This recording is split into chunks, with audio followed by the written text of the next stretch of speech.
Show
Well, I didn't read medicine, I read chemistry.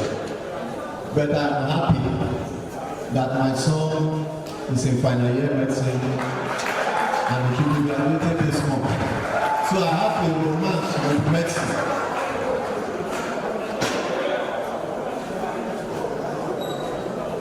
The federal another name Deputy Vice Chancellor, Deputy Vice Chancellor Spray, SPRIL, Strategic Partnership, Research Initiatives and Meetings. If I could personality, in a royal medallion, and we are happy to receive her. And I have also here the Olododo of Ibu. I hope I'm right. It is very special to Federal University. The distinguished lecturer will come and is by our most distinguished Vice Chancellor, Professor Abayo Wilson, expected to take us through the journey. He is a professor in that field. In this same house, this afternoon, the students of St. Augustine are recognizing lecturer attended primary and secondary school. This is a wonder. And you will use this opportunity because the distinguished lecturer is a son of the soil. If you are just coming, my name is Professor Doju Malama, aka Malo. Our council chairman is standing. Could you please give him a standing welcome into the hall? That is the University Pro-Chancellor of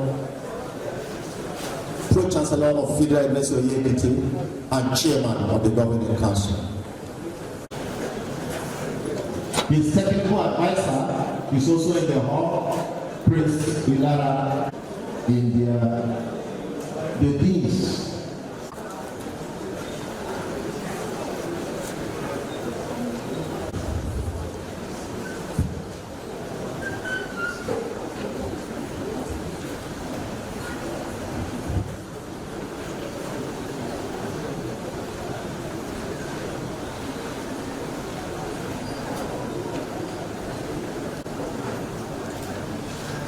Can we please remain standing while we sing the first stanza of the national anthem?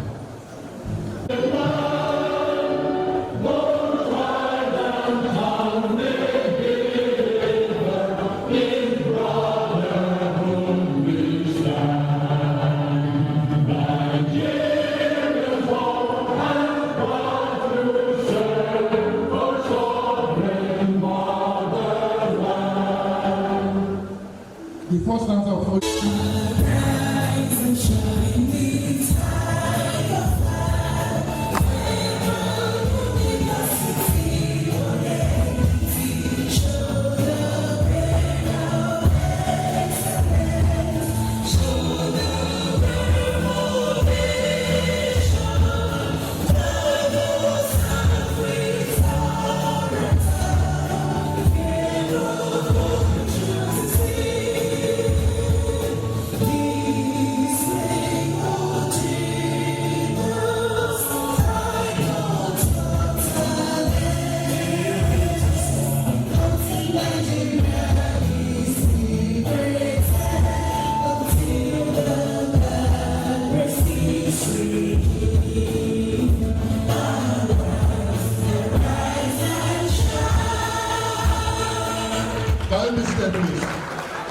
lecture to be delivered by Professor Patrick Adegun. Before we proceed on the program, I would like to recognize the presence of the University Governing Council. Today I can consider Professor Adegun very lucky for the chairman of council to be in attendance. In order not to waste our time, I will quickly introduce members of council who are here present. Thereafter, I will introduce the member of management. The Pro-Chancellor and Chairman of Council of the Federal University of Oyo Ekiti is Engineer Olubunmi Ojo.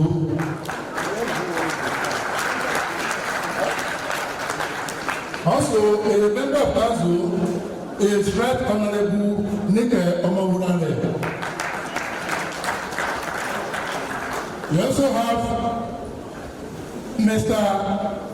Matthews Ngajoso, the representative of Federal Minister of Education on our council. We have Chief Mrs. Honorable Ifeoma Ndubu, member of the University Government Council.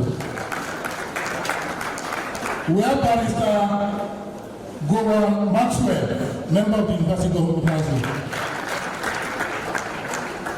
We have Mr. Tope Arunade, member of the University Government Council. Mr. Professor Adekule is also here, member of the University Government Council. Professor Balaji is also here, member of the Government Council. Also, I would like to recognize the presence of the technical advisor to the chairman, Prince Ilara Idowu. The royal fathers here, you are one recognized, sir. On that note, I will Mrs. Adebolale Adekemisola Adepo Ajaduma. The University Librarian, Professor Isaac Busayo. We have the Dean of School of PG School and the Chairman of Committee of Principal and Director, Professor Raphael Omone. We have Professor Chika Asobra, the Dean, Faculty of Communication and Media Studies. Also, the inaugural lecturer of today, Professor Patrick Adegu. On that note, ladies and gentlemen, I would like to humbly invite the Vice Chancellor to introduce and present the inaugural lecturer of today. Thank you, sir.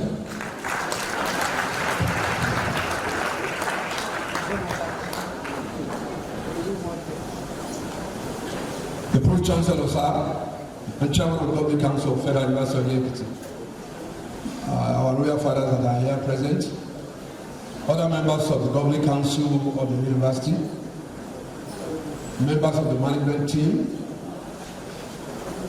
ladies and gentlemen, this is the day that the Lord has made. We rejoice and be glad in it. I want to particularly thank the Pro-Chancellor for allowing this to happen. Today is our Governing Council meeting day. We have to stop the meeting to come and honor Professor Temi Patrick Adegu.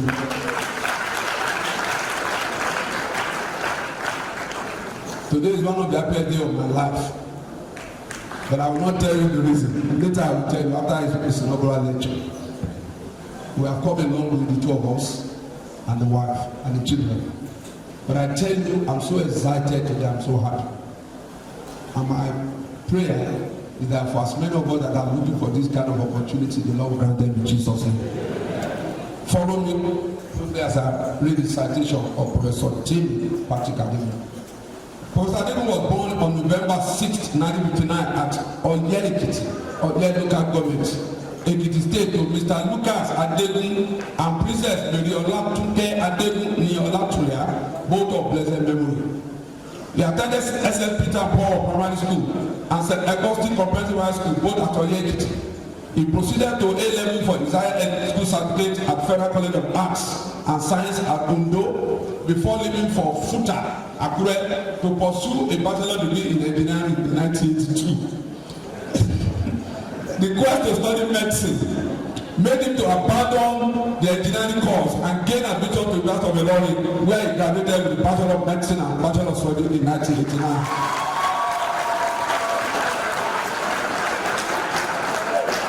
So you can see the reason for the title of the inaugural lecture.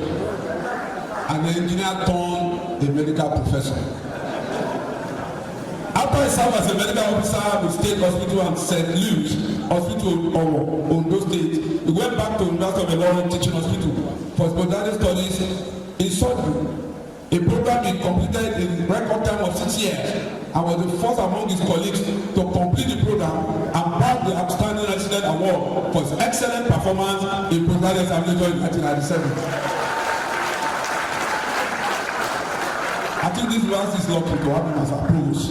Thereafter, he was appointed as a consultant at Lecturer 1 in the Department of Surgery, University of Ilorin in 1999. The zeal to pursue a post-fellowship training in neurology made him to leave for IBB Specialist Hospital, Niger State, from where he was awarded study leave in pay by Niger State government to study to the University of Basel, Switzerland, where he obtained post-fellowship diploma in neurology with special emphasis on endocrinology.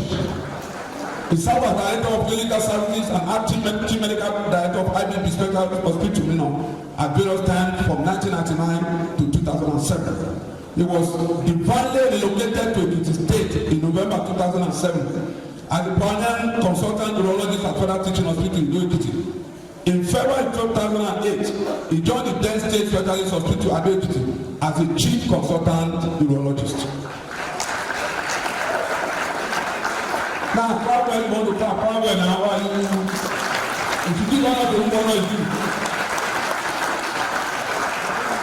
after about 3 months as a chief consultant, he was made the acting chief medical director of the newly created University Teaching Hospital at Ekiti.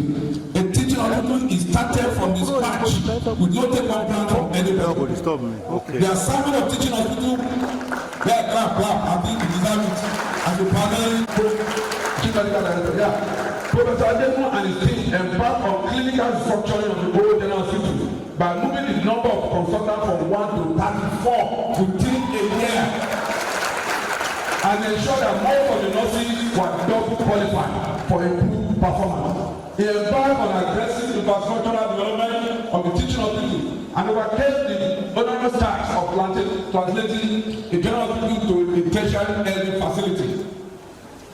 In order to remove the stigma associated with teaching hospital without the College of Medicine, Professor Adekun and his team, with the help of the then authorities in government and NEXU, facilitated the signing of the statutes of the College of Medicine in December 2008. The college has produced several medical doctors who are doing well across Nigeria. I can testify to this. My son was one of them. Professor Adekun was the Assistant Secretary General, Association of Resident Doctors of Ilorin Teaching Hospital in 1993. He was the Chief President in surgery from 1995 to 1997. He was the Chairman of the Association of General and Private Medical Practitioners, Niger State Bank from 2020 to 2006, and National President of ADPMP from 2006 to 2008. Director of Clinical Services in IBB Specialist Hospital, 1998 to 2007, Coordinator Niger State Continuing Medical Education from 1999 to 2007, Chief Medical Director, EdSUIT, 2008 to 2013. Dean, Faculty of Basic Medical Sciences, EdSUIT, 2018 to 2019. Professor Adekun was appointed as a Professor of Surgery in 2018. With over 70 publications in reputable peer-reviewed journals, he has made significant contribution to medical research. He is also a recipient of 2 prestigious TechFund research grants. Through his career, Professor Adekun has actively participated in numerous national and international conferences, furthering his expertise and impact in the field of surgery. He is currently the permanent provost, College of Medicine, Federal University of Ekiti.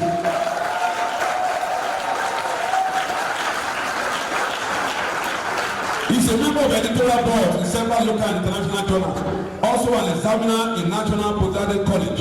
He is an external examiner to College of Health Sciences, University of Ilorin.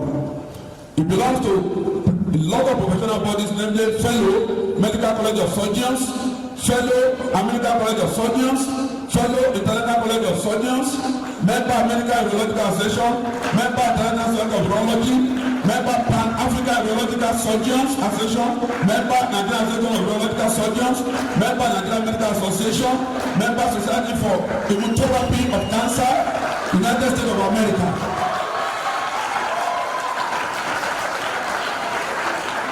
He's a visiting consultant to Central Group of Hospitals, South Africa. Obafemi Awolowo University, teaching hospital. Ekiti State University, teaching hospital.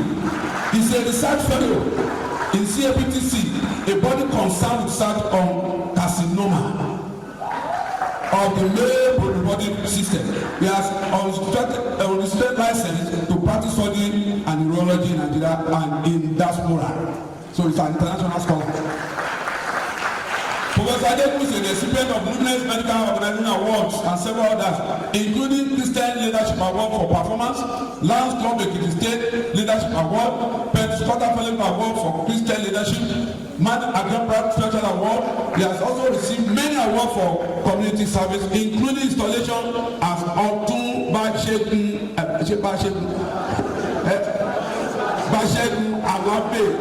Alabe of Ijebu Ijesha, Osun State. He's the vice chairman of Oye Wellness, a non-profit organization which is headquartered in the United States of America. He's currently a national director in Full Gospel Businessman Fellowship International, a Christian non-denominational evangelical organization. He is happily married to his lovely wife, Associate Professor Mrs. Adeku. Only one wife. And I know her very well. No other wife. And they are blessed with children and grandchildren. Join me in welcoming our lecturer, the local lecturer of the Lord, Professor Kevin Patrick Adeku.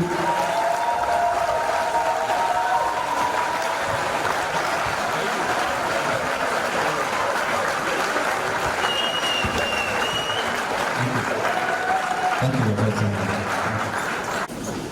The Deputy Vice Chancellor Academic, Deputy Vice Chancellor Administration, the Registrar, the University Bursar, the University Librarian, Deans of Postgraduate School, other faculties and students affairs, Directors of various centers and units, Professors and other members of the Senate, all members of the academic staff, all members of the non-teaching staff, my lords, spiritual and temporal, my family members, relations and friends, scholars and alumni of the university, great students of this noble institution, especially students of the College of Nursing, gentlemen of the press, print, electronic media, distinguished invited guests, ladies and gentlemen. Introduction. Human body is wonderfully made for perfect functionality, free from encumbrances and deficiency in all parts. Water is electrically brought into the body and electrically produced and used as a medium of evacuation from the body to outside the body or through the testes for proper release out of the body. In a divine design, God created the kidney to purify the body by removing waste through water in both male and female, as well as capturing the testes as a reservoir of sperm within a fluid medium. A masterpiece intended for the purpose of procreation and the continuity of life in the males. However, by default of development or unguided lifestyle, the waters tend to be obstructed either from the level of its production, from the kidney to its evacuation, from the bladder to outside the body, or testes to its destination.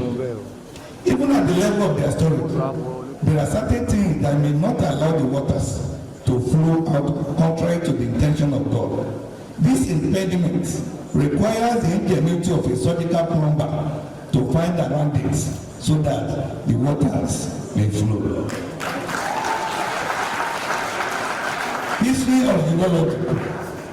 Urology is a surgical specialty that involves the diagnosis and treatment of diseases and disorders of the urinary tract, such as kidney, bladder, urethra, and urethra in both male and female, and the male reproductive organ.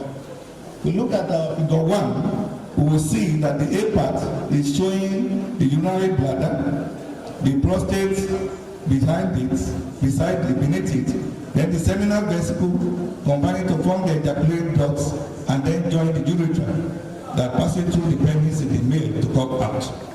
We look at the figure B, we will see 2 kidneys, spare organ, and 2 ureters that empty directly into the bladder, and from the bladder, it is evacuated through the urethra. The foundation of the modern specialty of urology can be traced back to the medieval ethologists, who were skilled healers specializing in the surgical extraction of bladder stool. However, it was in 1588 that the Spanish surgeon Francisco Diaz made the first significant contribution to the field by writing the first treatise, specifically focusing on diseases affecting the bladder, kidneys, and urethra. Due to his pioneering work, Diaz is widely recognized as the founder of modern urology. Throughout the 19th century, the field of urology experienced significant advancement and various surgical procedures and techniques were developed. This innovation played a crucial role in shaping modern urology as we know it today. The continual progress during this period laid the foundation for the diverse range of urological procedures and treatments that are performed in contemporary medical practice. The evolution and refinement of these techniques have contributed to improved patient outcomes and a better understanding of urologic condition. The majority of patients treated by modern urologists are male, primarily due to 2 key reasons. First, some of the conditions affecting the urinary tract in females are often managed by gynecologists who specialize in women's reproductive health. Second, a significant portion of urologist practice involves addressing issues related to the prostate gland, which are absent in the female. The prostate surrounds the male urethra near the junction of the urethra and the bladder, as shown in figure 1. However, it is important to note that urological work involving women is enormous. As a urologist, I have had the opportunity to perform surgeries on Fulani and Yoruba women, including procedures such as the repair of injured urethra, as well as treating cases of renal cancer and urolithiasis. These experiences underscore the fact that urologists play a crucial role in diagnosing, managing, and treating urological conditions in women, and the scope of our practice extends beyond only the male patients. The prostate gland is often the site of cancer, even more frequently. It enlarges in middle or old age and encroaches on the urinary tract, causing partial or complete obstruction of the flow of urine. A plumber is an individual who specializes in working with water supply, drainage system, piping, fittings, fixtures, appliances, and the maintenance of cleanliness within buildings. Drawing an analogy, a urologist is a human blubber, but with a much broader scope, while ensuring the proper cleaning of the entire human body system is indeed part of their role. A urologist's responsibility extends far beyond that. In addition to his role as a plumber, a urologist, specifically a surgical plumber, plays a crucial role in ensuring the unobstructed flow of semen, thereby enabling the creation of life. This distinction highlights the multifaceted nature of a urologist's work, which encompasses both preventive and reproductive aspects of human health. Hence, the term surgical plumber is used in this lecture to emphasize the urologist's expertise as a surgeon and their pivotal role in maintaining and restoring the health and functionality of the urinary and reproductive system. As a surgical plumber, the urologist plays a vital role in ensuring that the water in the body flow freely through the urinary tract. When treating conditions such as benign prostatic hyperplasia or prostate cancer, the urologist combines medical expertise with surgical skill to provide patients with the best possible outcome. With the continual advancement of medical technology and the ongoing development of new treatment methods, the urologist will continue to play a crucial role in health and well-being of men, ensuring that the waters of living, both as urine or semen, flow freely, just as God intended. My surgeon in urology. The questions are, Mr. Vice Chancellor, what was so attractive about urology that made me to love it? What made me to take up this branch of surgery for the rest of my life? Was it the versatility of surgery involved with a perfect blend of open, endoscopic, and laparoscopic procedures? Was I looking at the patient, taking into consideration that urology are some of the highest any specialty the world over? Was it the relatively small number of emergencies? Or was it just about striking a perfect balance between personal and professional personal lives, because urologists are right up there when it comes to the happiness index. Combination of all the above made me choose urology. A pinch of money, a finance of substance, a speaking of respect, and a whole lot of life issues thrown in, and above all, the interest in saving people's lives were my attractions. More importantly, urology is a perfect recipe and seemed like a perfect amalgamation of many interwoven factors.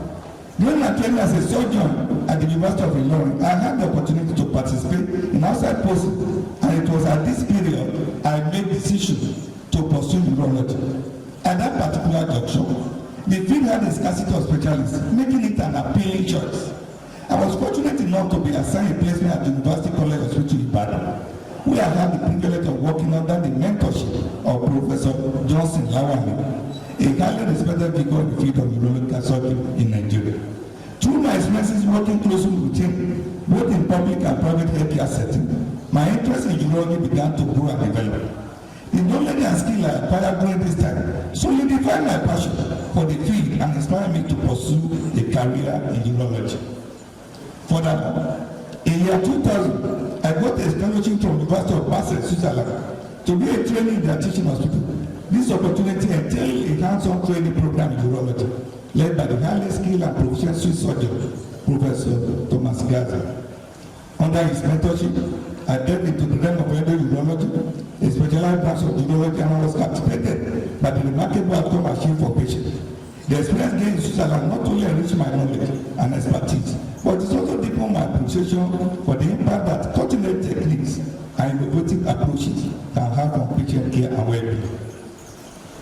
Upon my return from Switzerland, I settled at Mindanao State, where I sojourned for 10 years before relocating to Ekiti State in 2007.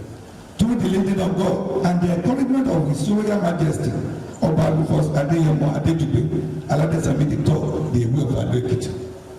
By the divine arrangement, I found myself at the State Specialist Hospital in Ado-Ekiti on the 5th of February 2008. It was a fortune turn of event that led to my appointment as first chief medical director of the newly established teaching hospital on the 1st of April of that same year.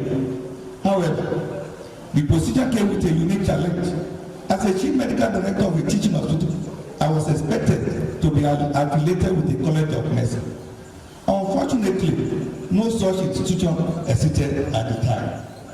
With this time before me, I set about the daunting task of starting up a teaching hospital and facilitating the establishment of the College of Medicine. It was not being fixed, but with the grace of God and the assistance of April and Logan Lieutenant, I was able to combine the two tasks. Under the administration of a first Saturday abdicated then Ekiti State Governor, His Excellency Engineer Segun Obi, the statute of Ekiti State College of Medicine was signed into law in December of 2008. This paved the way for the recruitment of the fourth crop of medical teachers in 2009, following the appointment of Professor G.J.F. Eson as the consul of the college. My current journey into the world of academia began in this environment. It is with immense pride and gratitude that I stand before you today to present my inaugural lecture titled, "So that the waters may flow, the trajectory of the surgical climate." The physiology of waters, urine and semen. Urine is filtrate derived from blood. It is that in the kidneys and subsequently flowed through the renal collecting system. From there, it traverses the ureters to find temporary residence within the urinary bladder, or it is ultimately expelled from the body through the urethra. Wool et al. 2024. Conversely, spermatozoa undergo a complex process of maturation within the epididymis. Following this maturation, they embark on a journey through the vas deferens, which converges with the seminal vesicle to form the ejaculating duct. During copulation, this duct releases spermatozoa into the urethra for ejaculation. Wool et al. 2024. My research work has focused on the quest for elimination of obstruction to the flow of urine in form of urine or semen at the bladder neck. However, there are a lot of things that can cause obstruction to urine flow at the bladder neck, such as stone, stricture, malignant or biliary lesion, and obstructive tumor. But my area of interest are the diseases of the prostate gland, specifically biliary prostatic hypertrophy and prostate cancer, with the goal of improving the clinical outcome for those affected by these conditions. Although prostate diseases are found in men, women should be interested in these diseases because when the problem presents, it will directly or indirectly affect the entire family. It may be in the form of the finances or the behavioral pattern of the man. What is the prostate gland? The prostate gland is a vital component of the male reproductive system and is derived embryologically from the urogenital sinus. Its glandular tissue consists of multiple secretory units known as asana, which are comprised duct lined by epithelial cells. These ducts converge and open either side of the verum maternum and are responsible for providing the force needed to ejaculate semen as well as adding uterine fluid to the semen to maintain spermatic post-ejaculation rate and enhance fertility. The prostate is approximately the size of a walnut, with 2/3 of the structure being glandular in nature and the remaining third being fibromuscular. It is encased in a thin fibrous capsule and is located directly beneath the urinary bladder, surrounding the urethra, the duct that provides the passage of both urine and semen. It has a rounded top but narrows to form a blunt point at the apex and has a diameter of approximately 4 cm in surface area. The two ejaculating ducts, which carry sperm and the fluid secreted by seminal vessel, converge and narrow in the center of the prostate, ultimately uniting with the urethra. The urethra then continues to the lower section of the prostate and exists near the apex. Histologically, the prostate is divided into 3 zones. We have the central, we have the transitional, and we have the peripheral. The prostate typically reaches its mature side at puberty between the ages of 10 and 14. As men age, by around the age of 50, the size of the prostate tends to increase while the amount of its secretion commonly decreases. Neves et al. 1982, Johnson et al. 1984, and Hormona et al. 1982. The figure 3 shown above, depicting the transection of the lower urogenital system, which includes the bladder, which is open, the urethra coming through it, passing through the prostate gland, and going and traversing the penile in the female, and you can see the testes also behind. The prostate gland serves as a crucial gatekeeper that regulates the outflow of urine and semen in men, making any abnormality in this gland a potential cause of urinary problem, erectile dysfunction, and fertility failure. Disorders affecting the prostate gland can manifest in different ways, but share common symptoms. As a urologist with about 30 years of experience, I have encountered various prostate disorders, including benign prostatic hyperplasia, which I will refer to henceforth as BPH, which results in enlarged prostate, and prostate cancer, which I will henceforth refer to as PCA, a cancerous growth in the prostate gland, and third, prostatitis, an inflammatory condition of the prostate gland. Mr. Vice Chancellor, my primary areas of interest and research lie in the diagnosis, treatment, and management of BPH and prostate cancer. What is BPH? Epidemiology. Benign prostatic hyperplasia is a common prostate disorder that occurs in men as they age. It is characterized by the non-cancerous growth of the prostate gland, which can cause the gland to enlarge and put pressure on the urethra. Clinical benign prostatic hyperplasia is a common disease among aging men and is the most common cause of lower urinary tract symptoms, which are referred to as LUTs. Worldwide prevalence of BPH varies from 20 to 62% in men over 50 years. And these include United States of America, United Kingdom, Japan, Ghana. Even report from South Africa indicate the prevalence of 50% in adult males of greater than 60 years. Our study, conducted among urological patients in Ekiti, showed that the highest age-specific prevalence of BPH was in 70 to 79-year age group, with a prevalence rate of 57%, Adegbo Apopola 2011. This is in line with the finding of Koch et al. 2009 that noted that clinical BPH varies depending on the criteria used, country, and age rate of study. The question will be, who is more likely to develop BPH? There is no known cause for BPH, but there are risk factors. The most common risk factors are enumerated below, and I will mention a few. 1. Age. Prostate growth is in 2 phases as man ages. The first growth occurs in puberty, when prostate doubles in size. The second growth happens at about 25 and 40, during most of a man's life. The sex prevalence increases with advancing age. The prevalence of BPH at autopsy has been reported to be as high as 50 to 60% for males at age 60 and 80 to 90% at age greater than 70. Rumbo et al. 2005. In a study involving a cohort of 250 Nigerian men by Adekunle Eto, age was found to be significantly associated with both the International Protest Symptom Score, referred to as RPSS, and the border score, Adekunle Eto 2016. These scores are used to assess the lower urinary tract symptoms that arise from prostate disorder. Therefore, as men get older, their score for these parameters tend to be higher, indicating a higher likelihood of expressing symptoms of urinary obstruction caused by prostate disorder. Besides, Adekunle Eto reported the prevalence age of 71.9 years in the study of 125 patients studied in Ekiti. This is an indicator that BPH is common in older age group, Adekunle Eto 2011. In a study of prostatic survey of NUCs and commonest risk factor among urological patients in Nigeria by Adekunle, the low prevalence of 1.1% was found among age group 30 to 39 years, whereas higher prevalence was discovered among men greater than 60 years, Adekunle 2014. 2. Metabolic syndrome. This is characterized by central obesity, body mass index of greater than 30 kg per meter square, and the presence of any of the two following: elevated triglyceride greater than 150 mg per dl, reduced high density lipoprotein of less than 40 mg per dl in male and less than 50 mg per dl in female, high blood pressure, and elevated fasting blood sugar, glucose of greater than 100 mg per dl. This condition is associated with an increased prostate volume and a higher risk of BPH and lower urinary tract symptoms that are more likely to progress clinically. Ajayi and Adekunle 2017 conducted a study of the association between prostatic volume, metabolic syndrome, and left pectoral mass. It was a cross-sectional study and discovered that 26.7% of subjects with BPH as compared to non-subjects without PH had metabolic syndrome. This supported the proposition that metabolic syndrome was a risk factor in BPH. Third factor, obesity. Some have argued that central obesity has entrenched microvascular disease and inflammation, leading to ischemia and oxidative stress that can bring both to BPH. Chotara et al. 2011.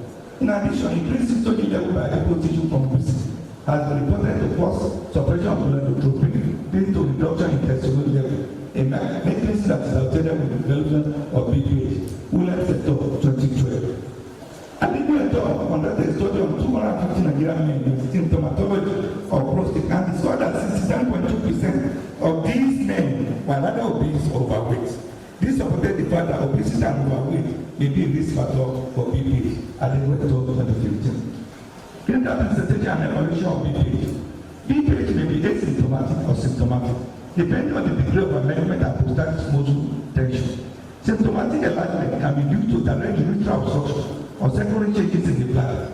It occurs when the gatekeeper, the prostate gland, fails to function normally, which can be due to two components: static and dynamic. Static arises from the enlarged lobe of the gland due to cellular increase, while dynamic is due to the contractile element of the gland. Both components cause difficulty to the flow of urine out of the bladder as a result of a block to the tract by the enlarged gland or overworked bladder trying to overcome the blockage. The resultant effect is what we call blood-brain tract symptom. It's a term normally properly used for prostatism. Adekunle et al. 2015 reported the prevalence of various clinical manifestations in Ekiti as shown in figure 4. You see figure 4, you see various symptoms that are there. It's a bar chart showing the prevalence of the clinical presentation. Evaluation of BPH. A focused medical history should include all aspects of symptomatology, and this includes onset, timing, exacerbating and relieving factor for the patient. Adekunle et al. 2016 compared the severity of non-urinary tract symptoms among middle-aged and elderly Nigerian men and sought to determine the influence of low severity on quality of life. The study revealed that loose were common among middle-aged and elderly Nigerian men with a prevalence rate of 72.5%. The severity of loose was found to have a similar impact on quality of life with a higher impact observed among the elderly group. The study also showed that nocturia was the most bothersome symptom, followed by urgency and weight strain, as seen in figure 4. The more severe the looks, the poorer the quality of life reported by the person. The study further suggested that older age, being married, and low educational attainment were associated with poorer quality of life. The finding of this study highlighted the need for proper management of looks to improve the quality of life of affected individuals, particularly among the elderly population. In addition to taking a focused medical history, a physical examination should also be performed. This includes the digital rectal examination, which we call DRA, to assess the size, shape, consistency, and modularity of the prostate gland. Other physical examination such as abdominal distension, presence of a palpable bladder, and neurological deficit should also be noted, as this may suggest other underlying causes of lupus. Laboratory investigations are complete blood count, serum creatinine, prostate-specific antigen, and urine analysis should also be performed to rule out other potential causes of lupus, such as urinary tract infection, bladder cancer, or renal insufficiency. In some cases, imaging studies such as ultrasound, computed tomography, or magnetic resonance imaging may also be necessary to evaluate the size and shape of the prostate gland and rule out other underlying pathologies. PSA, which is known as prostate-specific antigen testing, should be used with caution, as it can be elevated in the range of conditions, which include the BPH itself, recent catheterization, infection, or prostate cancer. It is usually recommended for men aged 50 and above, or those with a high risk of prostate cancer, even at a lower age. In our study, it was discovered that Nigerian men who are overweight or obese exhibited relatively elevated levels of PSA. This finding underscored the importance of exercising caution when interpreting high PSA level in order to prevent undue anxiety or unwanted infection for patients. Moreover, a separate study conducted by our team shed light on the prevalence of anxiety among patients with prostate diseases. In a clinical setting in Nigeria, the research revealed a similar prevalence rate of 9.8% among these patients. Prostate biopsy is recommended in cases of benign prostatic when there is an abnormal digital rectal examination and or elevated prostate-specific antigen of 10 nanograms per ml or higher in our environment. It may be lower in other environments. In a study we conducted, the prevalence of lupus was investigated in Nigerian men who underwent finger-guided prostate needle biopsy. The study involved men with an age range of 42 to 98, with a mean age of 67.4. The study uncovered an important finding, indicating a high cancer detection rate of 67.1% among the participants who underwent biopsy. This highlights the significance of biopsy in accurately diagnosing cancer cases that may have otherwise been missed. However, it is important to note that biopsy are not without complications. The result of this study demonstrated that the prevalence of moderate lupus increased from 36.7% prior to the biopsy to 40.5% 1 week after the procedure. This suggests that biopsy can lead to a temporary worsening of lupus. This finding emphasizes the need for careful consultation and proper management of potential complications when performing biopsy, ensuring that the benefits outweigh the associated risk. Treatment. The ultimate goal of treatment is to reduce symptoms, improve quality of life, and prevent long-term complications such as bladder damage or renal failure. Treatment decisions should be individualized, taking into account patient preferences, the risk and benefits of each treatment option, and the expected outcome. The challenges in accessing healthcare in developing countries can be a significant barrier to the use of minimally invasive surgical options for BPH treatment. Lack of knowledge, limited resources, and the late presentation with complication of bladder outlet are major factors that contribute to the need for open prostatectomy in this setting. Additionally, the high prevalence of giant prostate in this region further increase the need for open surgery as a safe and effective treatment option. The lack of funding and infrastructure for endoscopy improvement also add to the challenges of providing minimally invasive surgical options. Adegun et al. 2015. As a result, open prostatectomy remains a relevant and necessary treatment option in many developing countries. What is open prostatectomy, Mr. Vice Chancellor? This is a surgical procedure that is commonly used to treat men with symptomatic BPH. A major challenge of this procedure is the perioperative bleeding that can occur, especially in cases with large prostate due to its rich vascular supply. Adegun et al. In 2016 developed a modified technique for performing retropubic open prostatectomy that involves using bilateral vertical suture. This technique was shown to significantly reduce intraoperative blood loss when compared to the traditional Berserker technique. This modified technique has since been widely accepted as a safe and effective way of performing open figure above, figure 5 above. That is the operation. We begin from both ends to approach the midline. And you can see the midline, you can see that the bleeding there is minimal. Figure 7 is showing us a big prostate that will be moved for such procedure. This prostate was weighing 400 grams. During the procedure, a capsulotomy incision was meticulously performed to endoplate the gland. To ensure a watertight closure, a vertical mattress suture was skillfully applied at both lateral ends of the incision. Additionally, a continuous suture of one victory was carefully utilized following the mattress suture. The two sutures were finally brought together at the midline and securely knotted. This approach served an effective and efficient method to achieve rapid and dependable equality, further enhancing the overall success and safety of the procedure. My second area of research is prostate cancer epidemiology. Prostate cancer ranks as the fourth most commonly diagnosed cancer worldwide, following breast, lung, and colorectal cancer, some get top 2020. It is usually the highest cancer diagnosis almost half of the country in the world. They are only at top 2021. Among men in Nigeria, prostate cancer is the most commonly common malignancy with an incidence rate of 30 per 100,000 cases and mortality of 26 per 100,000 cases. One get top 2022. A hospital-based study showed a prevalence of prostate cancer of 9.2% with a mean age of 71.9 years by Adebun et al. 2011, which is similar to the mean age reported by Ogunbiyi et al. 1999.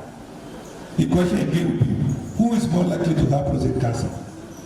The exact causes of prostate cancer remain unknown, but several factors have been identified as potential contributors, and I mentioned few. Age. United States of Medical Surveillance Epidemiology and End Result Program Statistics from 2000 to 2008 reported the incidence rate of prostate cancer as 9.2 per 100,000 for men aged 40 to 44 years and 984.8 per 100,000 in men aged 70 to 74 years. Adebun et al. 2011 reported a mean age of 71.9 years in Nigeria with prostate cancer, which is similar to the CR finding. Secondly, sexually transmitted diseases. Several epidemiological studies suggest a link between sexual behavior, sexually transmitted diseases, and prostate cancer. Clinical presentation and evaluation of prostate cancer. Prostate cancer often remains asymptomatic in early stages, with symptoms usually appear when the cancer is more advanced or has metastasized. The symptoms of prostate cancer can be similar to those of BPH, thereby complicating diagnosis. As the prostate gland enlarges, it can exert pressure on the urethra, leading to difficulty in ejaculation. Clinical presentation of PCA in Nigeria, as discovered at Adebun et al. 2015, include common symptoms such as weak urinary stream, increased frequency of ejaculation, and nocturia. These symptoms are more prevalent when the cancer has progressed to a locally advanced state, indicating filtration beyond the prostate or spread to surrounding area. Screening. It is recommended that men over 50 years of age or those with a family history of PCH undergo regular prostate cancer screening, including both distal rectal examination and PSA tests. While both tests can help detect PCA, they are not definitive and can produce false positive or false negative. It is important to discuss the benefit and limitation of both tests with the patient and to make informed decisions about whether to be screened for prostate cancer. The PSA test is a broad test that measures the strength level of PSA, a substance produced by the prostate. Elevated PSA level can indicate the presence of PCA or other prostate conditions. Factors like age, race, and medical condition can influence PSA level. While higher PSA level generally suggests the presence of a prostate problem, further testing is needed for a definitive prostate cancer diagnosis. Adebun et al. Conducted a study of 140 Nigerian men with lupus to assess the likelihood of abnormal PSA level. The analysis revealed no significant difference in the proportion of obese and non-obese men with lupus having a PSA threshold of 4 nanograms per dl. However, at a threshold of 10 nanograms per dl, obese men showed a statistically significant higher proportion. Non-obese patients exhibited a trend of lower likelihood for abnormal PSA level. These findings suggest a potential association between higher serum level and overweight or obese Nigerian men with lupus. These are detailed history table. This is necessary to rule out other diagnosis and comorbidities. As shown in the figure 4 earlier, the commonly presented and environment are coordinated frequency and control. In case of local or distant spread, this sign has stopped with prostate biopsy is typically performed when PSA test or distant rectal incision reveal abnormal result. The current standard of care involves performing 12 core septal biopsy, which are random and systematic, rather than targeted biopsy using transrectal ultrasound imaging.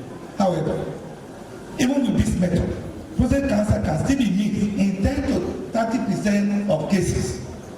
To improve detection rate, targeted biopsy using imaging modalities such as multi-parametric magnetic resonance imaging has shown promise in detecting clinical cervical cancer. In developing countries, cost constraints limit the widespread use of advanced biopsy method, leading to reliance on finger-guided prostate biopsy.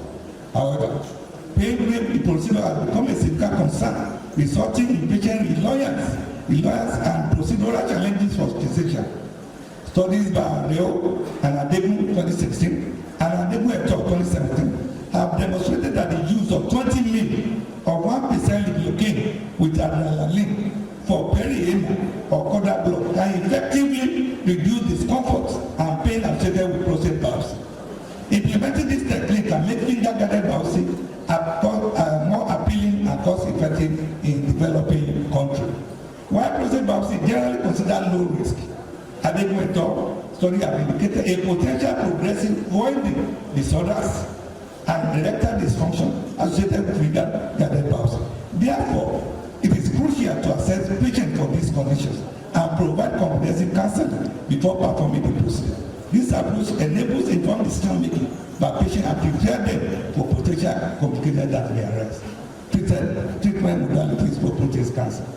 In a review article by Adegu, it was noted that treatment of prostate cancer is influenced by several factors, including stage of the disease, the age of the patient treatment preferences, and the available treatment options. The treatment option for prostate cancer may include active surveillance, surgery, radiation therapy, hormonal therapy, chemotherapy, or a combination of these therapies.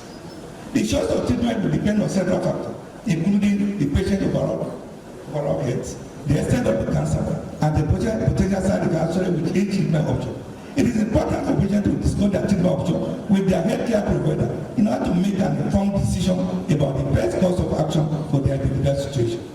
In patients with early stage prostate cancer, radical prostatectomy with transplant technique is often considered the best option if there are no significant surgical risk factors. The patient life expectancy is more than 10 years, and the patient can afford the cost. Other treatment options include external beam radiotherapy, interstitial radiotherapy, cryosurgery, or watchful waiting if the patient life expectancy is less than 10 years. The choice of treatment depends on several factors, including the patient age, overall health, stage of cancer, and personal preferences. For patients with local advances, which is common in this environment, hormonal ablation therapy is typically the preferred mode of treatment. This can be achieved through surgical removal of both testes or via subcapsular technique, taking into consideration psychological factors. Alternatively, hormonal treatment can be administered pharmacologically through the use of estrogen or luteinizing hormone-releasing hormone analog, such as leuprolide acetate and groserelin acetate. It is recommended that this be combined with anti-androgen to address any other potential sources of androgen production that could fuel the growth of tumor cells. We reported a typical case of 56-year-old Nigerian male who had bowel obstruction, multiple peripheral and intra-abdominal lymphadenopathy. The patient had a normal initial urological evaluation, but his diagnosis conundrum was resolved to be prostate cancer by immunohistochemistry of the Sakaba lymph node. And this patient did well when we placed him on anti-androgen monotherapy, Adegu and Areo 2017. Complications associated with both PH and prostate cancer. Mr. Manchester, in the course of my work on prostate disease, I came across the following complications amongst my patients. First, erectile dysfunction. 2, bladder outlet obstruction. 3, psychological effect of prostate disease. I will go further to other areas of contribution apart from the prostate. This include AIDS, childhood anomaly and infections. Adegun and Amo in 2015 conducted a study on awareness and knowledge of sexually transmitted infection among adolescents in the Advocate. And it was discovered that only 6.9% of the respondents established good knowledge. Adegun in 2013 investigated the prevalence, potential risk factor, and clinical signal of asymptomatic bacteriuria in children with sickle cell anemia, and discovered that asymptomatic bacteria is a significant infection among older age female children with sickle cell anemia, although renal function is not differ significantly between those with and without asymptomatic bacteriuria. Adegun in 2014 also conducted a distributed cross-sectional study to determine the prevalence of external genital abnormalities among primary school pupils in the state. It was reported that 31% of the pupils had external genital abnormalities, and 56.2% still undergo the primitive female genital cutting. Our study aiming to determine the prevalence and clinical characteristics of urinary tract infection known as UTI in children attending pediatric department of Ekiti State University discovered that UTI had a prevalence of 11% among the subjects, with a higher concurrence in female Adegun 2020. In addition, we conducted a study in southwestern Nigeria to determine the prevalence of sexually transmitted infection symptoms among secondary school adolescents and their health care seeking behavior. The study revealed that 47.1% of the respondents had previously experienced symptoms of sexually transmitted infection, and it showed that only 26.7% of the adolescents sought treatment from a healthcare facility, while a similar portion did nothing or relied on non-medical approaches such as patient medicine stop, herbs, self-medication, or prayer. Adegun and Amo 2016. My other area of contribution, Mr. Bachelor, include the healthcare facility in the Ekiti State. My journey as a university has encompassed a blend of administrative and clinical endeavors. On one hand, I have dedicated myself to addressing urinary obstruction, challenges in both males and females, ensuring unhindered urine flow simultaneously. I have actively contributed to establishing frameworks that support ongoing clinical progress and foster an environment conducive to future technological advancement in the medical field. I've had a significant impact on improving medical services in the state. Here are some notable achievements. Establishment of the first dialysis center in Ekiti. 2. Primary urology center in both Federal Medical Center and Ekiti State University Teaching Hospital. 3. Procurement of the first transrectal machine. 4. Establishment of College of Medicine in Federal University of Ekiti.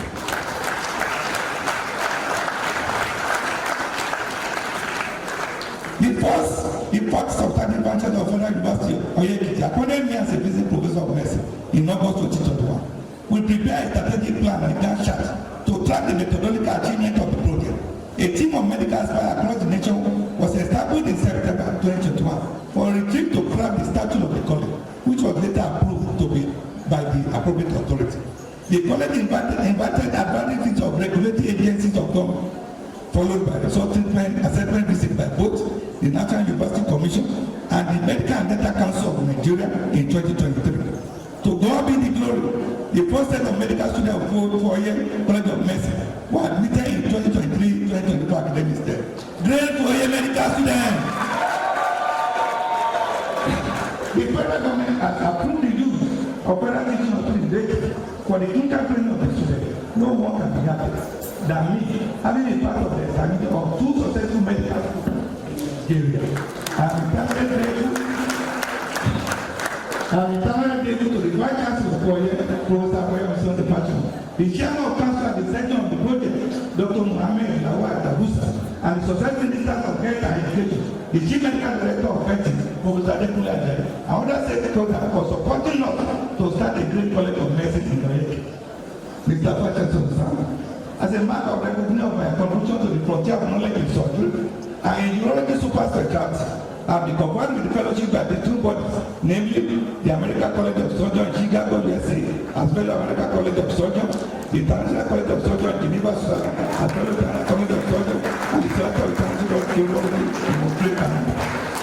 Also, in recognition of my role of servicing community development, I was installed on 34 July 2022 by His Royal Highness Oba Emina Moses Agusoyi, the Elobo of Ijebuchi, where I married from, as Otun Bashi Walabe, interpreted as chief surgeon of the Igbo land. In conclusion, Mr. Bachos, my journey has been driven by a relentless commitment to mitigating the challenges posed by prostate gland disease through innovative enhancement in surgical technique for open prostatectomy. I've endeavored to ease the body within my sphere of influence, reducing both morbidity and mortality rates. Furthermore, I have worked diligently to raise awareness surrounding prostate cancer, shedding light on its prevalence and associated complications prevalent in our environment. Moving forward, I remain dedicated to advancing this effort, striving for a future where prostate care is a priority for all. My recommendation. I recommend to individuals that there must be a dietary adjustment from now. We must do away from high-fat food, give up junk, eat organic vegetable, fruits, nuts, and healthy food. 2, I recommend that individuals should engage in regular physical activity, even when you are tired at work, which usually is due to the monotony of work. That you should even work for a minimum of 150 minutes in a week.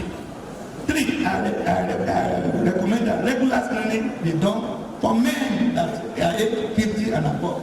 Or if you are less than that and you say you have a family already that has prostate cancer, you should start screening even from the age of 40. And that was why we introduced prostate screening for this program since Monday to today. 4, I advise individuals to avoid sexual promiscuity. 2, to get institutions.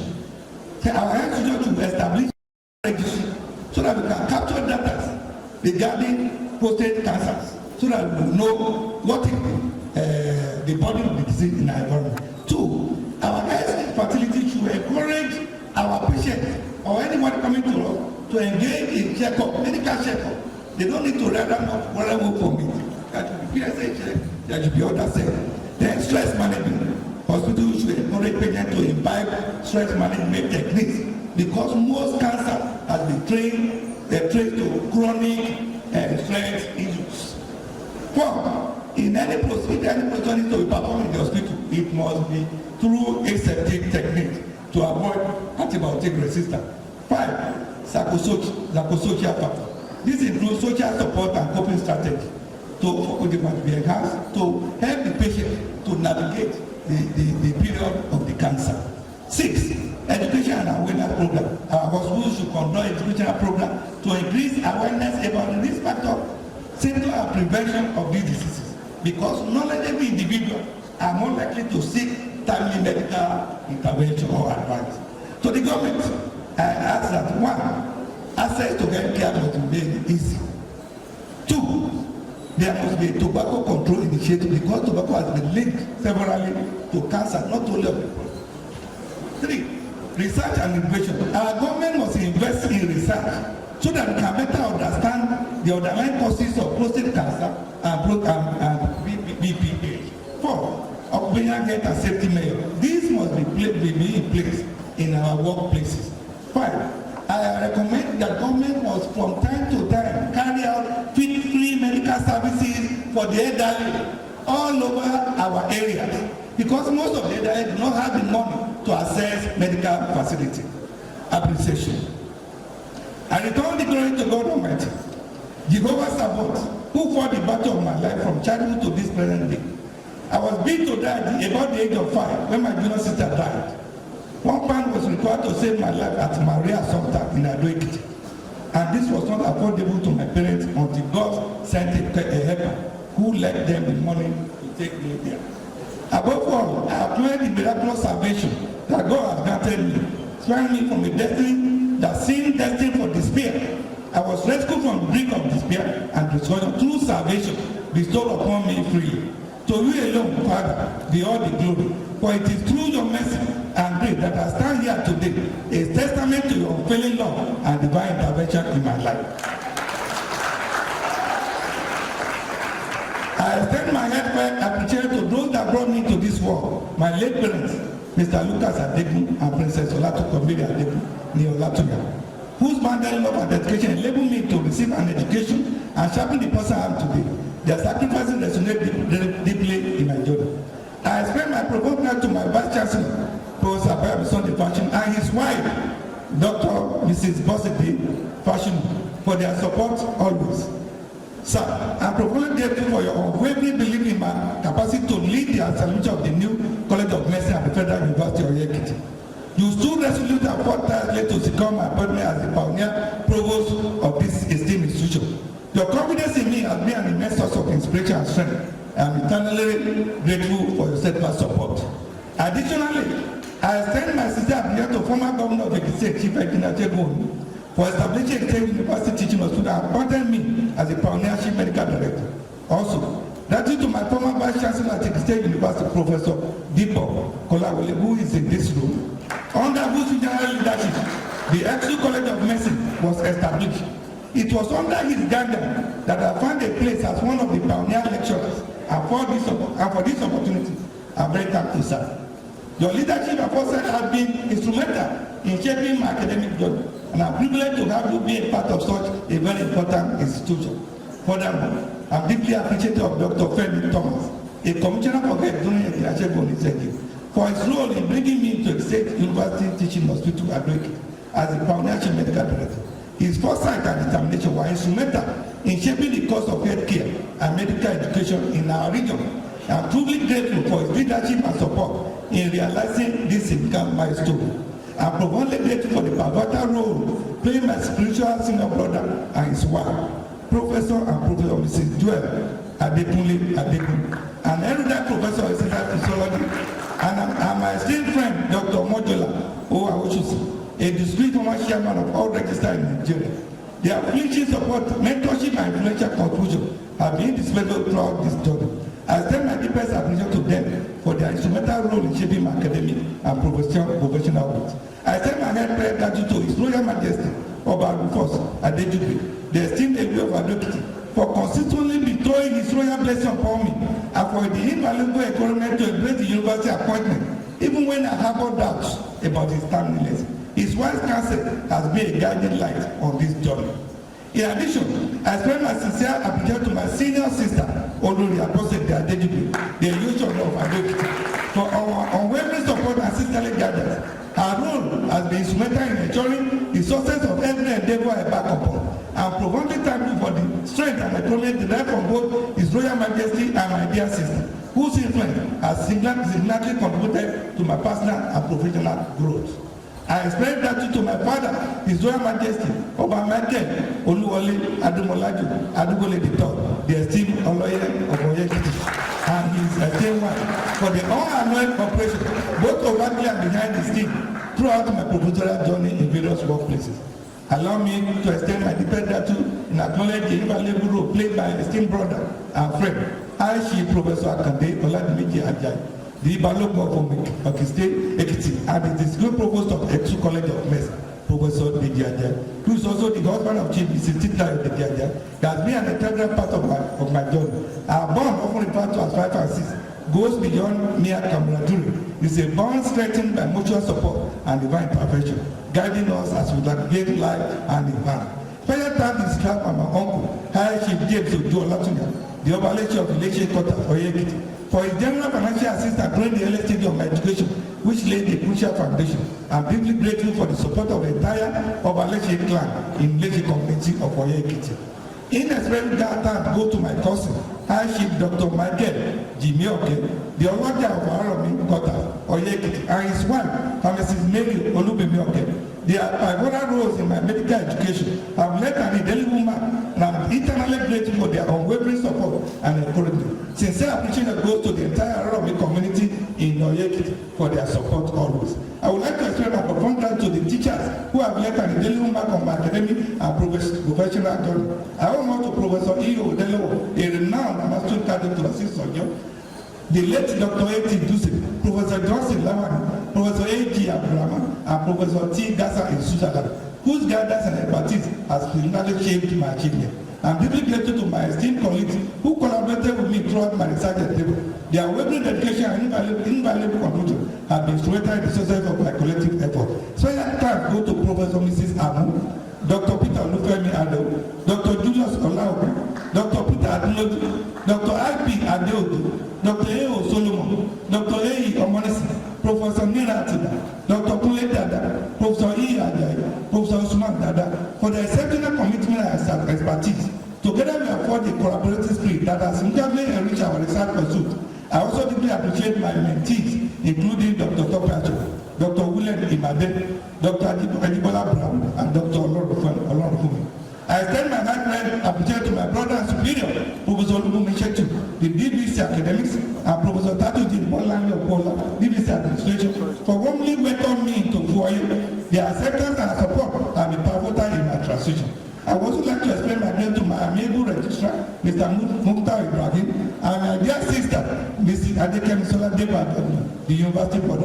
Additionally, my heartfelt thanks go to Professor Isaac Oluwadere Busai, University Liberia. Their unwavering support and readiness to assist whenever I reach out have been valuable in navigating the university landscape. I sincerely appreciate the committee of deans and provost led by Professor A.R. Omalem for their working cooperation and support. I also appreciate the Chief Medical Director of FETI, Professor A. Ajayi, and all his principal officers for their collaborative effort in affiliating the teaching of the Federal University of Ekiti. I salute all members of the Nigerian Medical Association, Ekiti State Branch. I am deeply grateful to the management and staff of the State University, especially the Vice Chancellor, who have led the decision during my tenure. My head read out to Professor Dipo Kolawole and his team, Professor Patrick Aina and his team, Professor Samuel O. Pandela and his team, and the most recent Vice Chancellor, Professor D. Olanipeku and his team. Additionally, I extend my next appreciation to the entire management and staff of the State University Teaching Hospital of Ekiti, and particularly thank to my first predecessor, Dr. K.O. Ogundipe and his team, as well as to the current Chief Medical Director, Professor Kayode Olabanji and his team for their unwavering support. I would like to extend my deepest thanks to the entire FUOYE College of Medicine community. This includes the esteemed Dean of Faculty of Basic Clinical Sciences, Professor M.O. Buhari, a brilliant, humble, and respected colleague whose integrity has been a cornerstone of the college progress. I also wish to acknowledge Professor Olusola Adeyi, Dean of Faculty of Basic Medical Sciences, along the head of department, academic staff, and non-teaching staff, led by the college secretary, Mrs. Blessing Eji Olorunpe.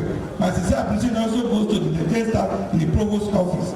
The collective support, commitment, and collaboration of each of these individuals has been pivotal in driving the success and growth of the college. I wish to explain my appreciation to the former.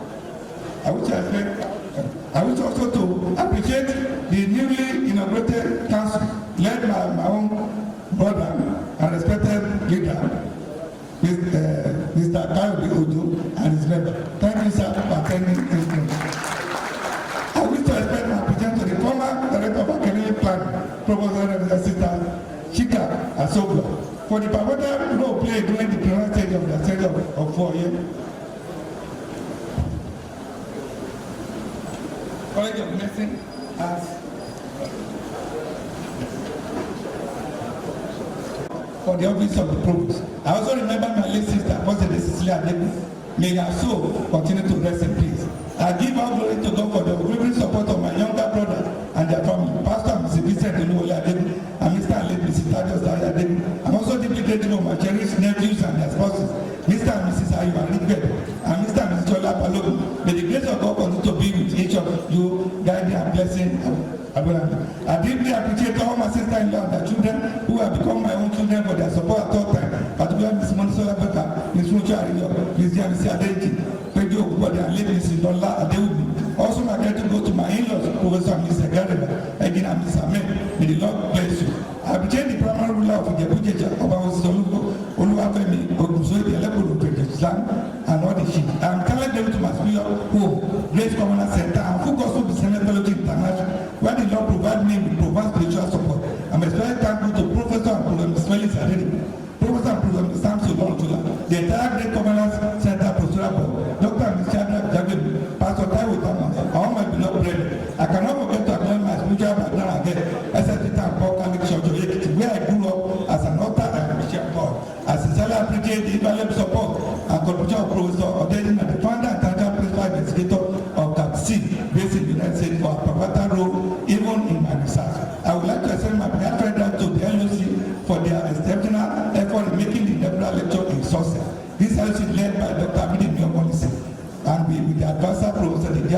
Jose Ajiboye, Professor Imo Buhari. They worked tirelessly during this period. I was telling myself, to the other team member of the committee, Professor J.M. Adebo, Dr. Julius Alogu, Dr. Nikadu, Dr. Funke Patola, Dr. Mr. Agusoto, Dr. Edu, Mr. Muyiwa Olomu, Mr. Tajo Adeyemo, and Mr. Dave Fatuachi. Your dedication and hard work has been sweated in the smooth delivery of this lecture. I am deeply thankful.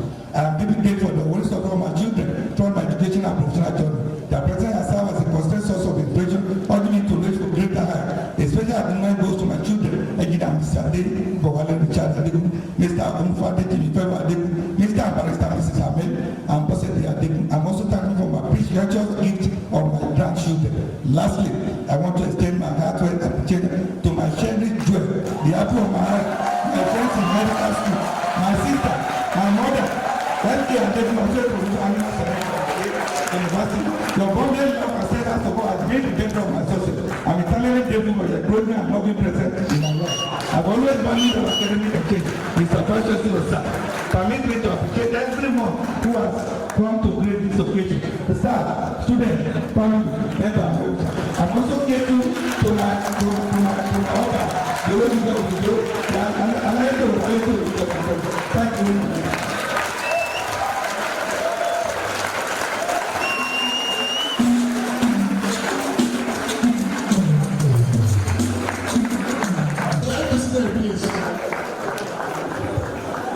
Before the presentation of certificate by the Vice Chancellor, I want to quickly recognize the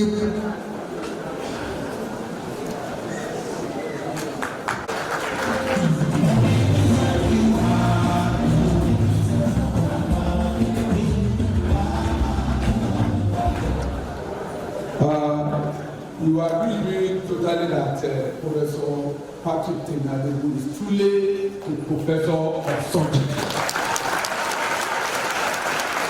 Professor Tenadebu spent exactly 1 hour, and I'm so happy. I've told him no more than 1 hour. You know, for you, I presented my own 13 years ago, and I'm making exactly 52 minutes. For what exactly I did today, the one who promoted me then as a professor at the State University is here seated in this auditorium. Particularly the Professor King of Orawale,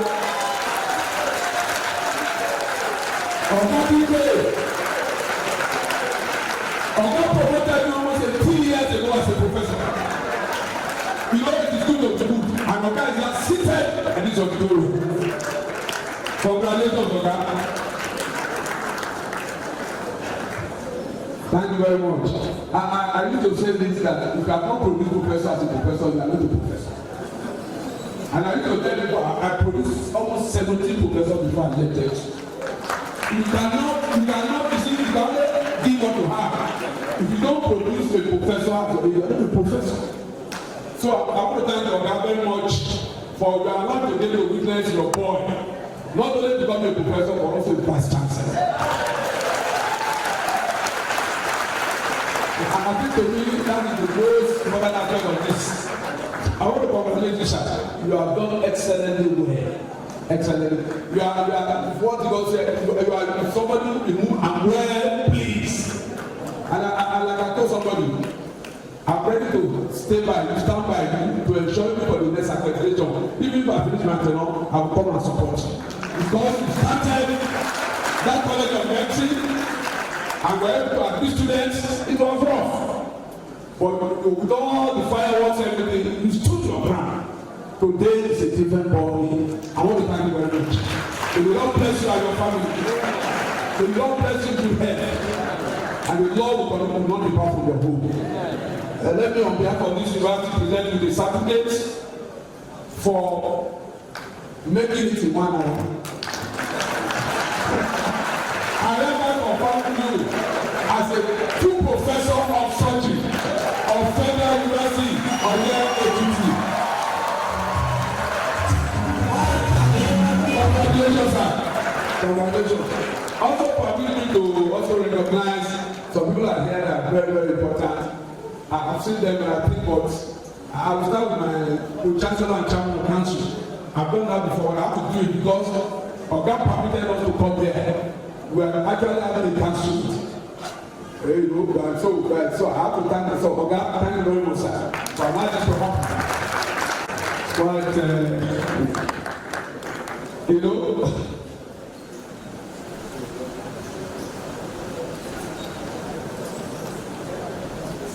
so this is the first one inaugurated of that with goodness city. And that will be that of College of City. How do you feel lucky? We are lucky. Thank you very much, sir. I also want to the cabinet, sir. Cabinet is our cabinet is here. The lawyer is here. The cabinet is at Ido. Yeah, I remember very well. I like to too. You are welcome, sir. God bless you. The Oloris are here. Mommy, God bless you, man. Mommy, God bless you, man. Professor Kunus is there. The newly appointed Federal Medical Center CM. You are welcome, sir. Everybody. Professor Mafani and Professor Kuleda is there. The CMD of Teaching Hospital. Incidentally, that is our teaching clinical center. Thank you very much for coming. God bless you.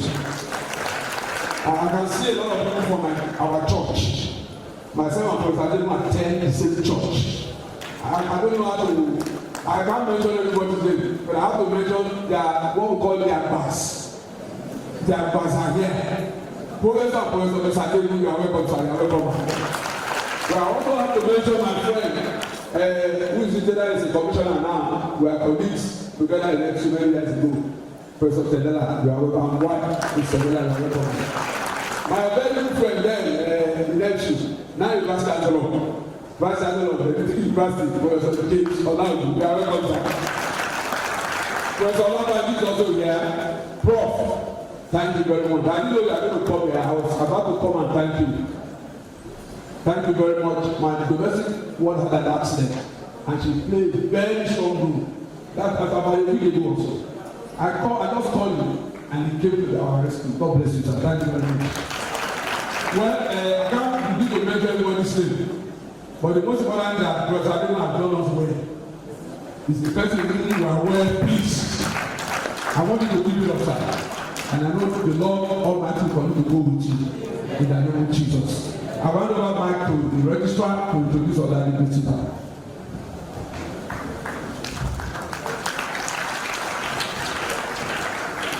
While Professor Ademo was delivering his lecture, another member of council walked in. She is Ajia Nabisha Mahmoud. And we have the representative of the Dean of Faculty of Arts, Dr. Ari Olufowa.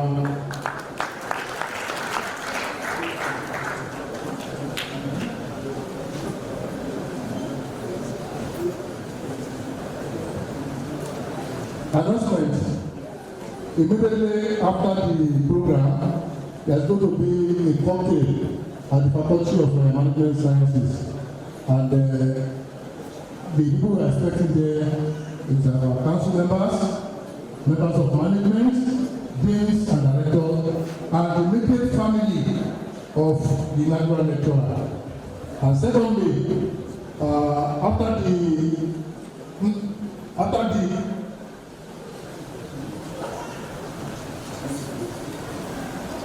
will you please allow the Vice Chancellor Professor to go out before we move out. On that note, I want to thank Almighty God for the success of this program. I want to appreciate the Pro-Chancellor and Chairman of Council and other member of Council for witnessing this occasion. Our royal fathers and mothers, we thank you very much for supporting us. The deans and directors, the prison officers, deans and directors, university senates, special guests, staff and students, we thank you for attending this program, and we pray that by the time we go to our parents' definition, Almighty God will protect us. On that note, can we please rise up for the foyer anthem? First answer.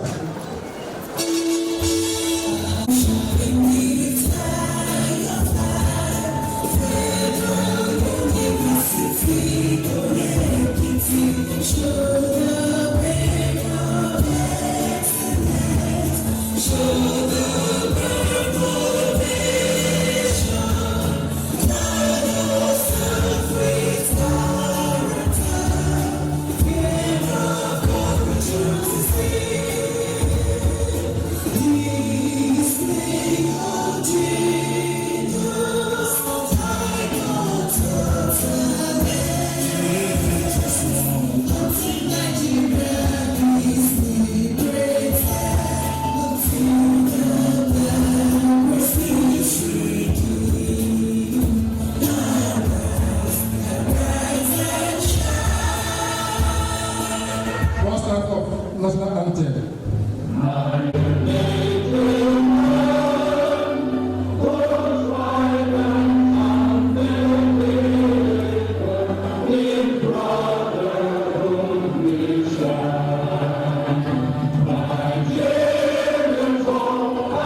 dúpẹ́ bàbá fún oore ńlá rẹ̀. Àwa dúpẹ́ bàbá fún oore àánú rẹ̀. Nígbà táyé yọ̀ mí, ẹ̀yin láàbò mi. Nígbà táyé kọ̀ mí, ẹ̀yin mo sàtọ̀. Gbogbo rẹ̀ ẹ kú ìtọ́jú mi. Ẹ ṣé gan ni ẹ kú ìtọ́jú mi. Gbogbo rẹ̀ àní ẹ kú ìtọ́jú mi. Ẹ ṣé gan ni ẹ kú ìtọ́jú mi. Gbogbo rẹ̀ àní ẹ kú ìtọ́jú mi. Ẹ ṣé gan ni ẹ kú ìtọ́jú mi. Bàbá ẹ kú ìtọ́jú mi. Ẹ ṣé gan ni ẹ kú ìtọ́jú mi. Èmi màmá mo rẹ bàbá láyé mi o. Ore rírí jẹ, ore rírí mu, ore rírí lọ. Ẹlẹ́rìí ni Elédùmarè ẹ máa ṣe o.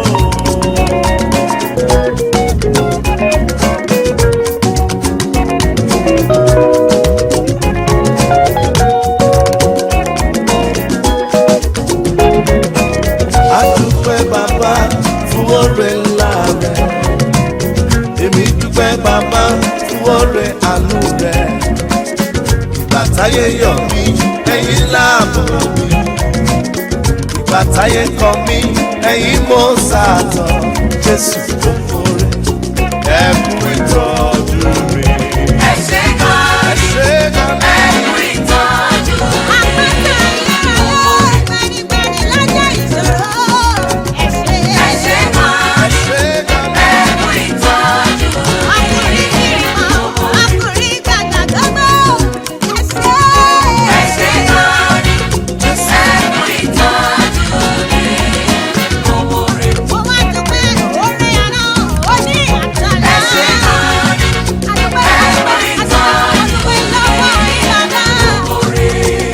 Wọ́n fọpẹ́ fún